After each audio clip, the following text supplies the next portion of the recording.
Les fêtes communautaires sont une occasion pour les filles et fils des communautés et localités de se retrouver, d'échanger et de mieux se connaître. Au Bénin, on en compte plus d'une dizaine.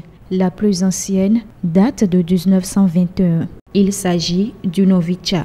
En 1919, notre feu père Adolphe Nyassono Akpa, après des voyages dans la sous-région, il a constaté qu'il manquait un peu de ferveur au sens de la fraternité. Il a fini par en parler à un autre frère. À trois, ils ont mûri l'idée de tout faire pour rassembler, resserrer les liens de fraternité entre les peuples Fla et Kweda, d'abord de l'extérieur.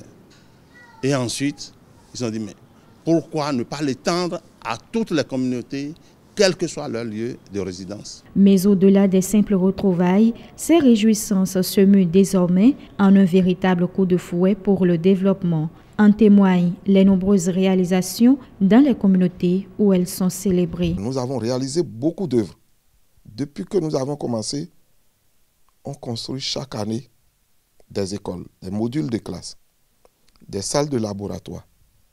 Ça fait partie du développement. Dans les années 1940, il y a eu la crue du fleuve Mouno, du lac Ayémé.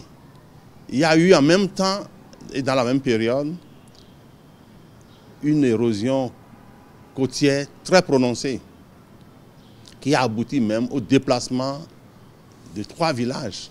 Les parents en ont profité pour dire, mais pourquoi délaisser cela?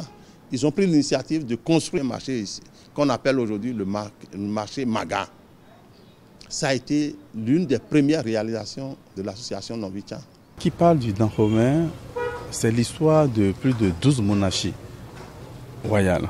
Si vous allez à Abomey aujourd'hui, vous allez voir la réhabilitation du palais du roi Gezo à Danzoudi, la réalisation du palais du roi Rugbadia, c'est grâce aux Allemands pendant le festival qu'on a eu plus de 120 millions.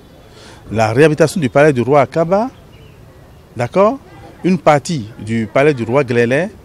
On a réhabilité des temples vaudous qui font partie de ce patrimoine dont je parle, le temple vaudou de Donouveau.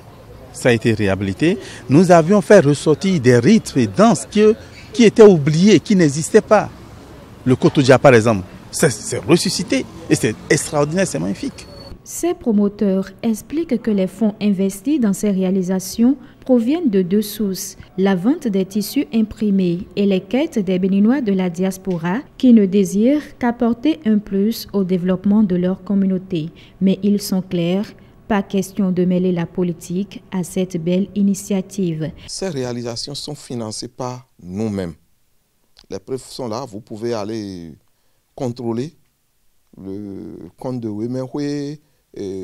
Vous pouvez mener vos enquêtes auprès des autorités pour voir si depuis 8 ans, un gouvernement nous a donné de l'argent pour construire les modules de classe.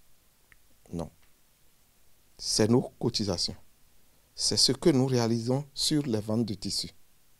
Il n'est pas question, moi qui suis ici en tant que président, je ne peux pas donner des mots d'ordre sur le plan politique.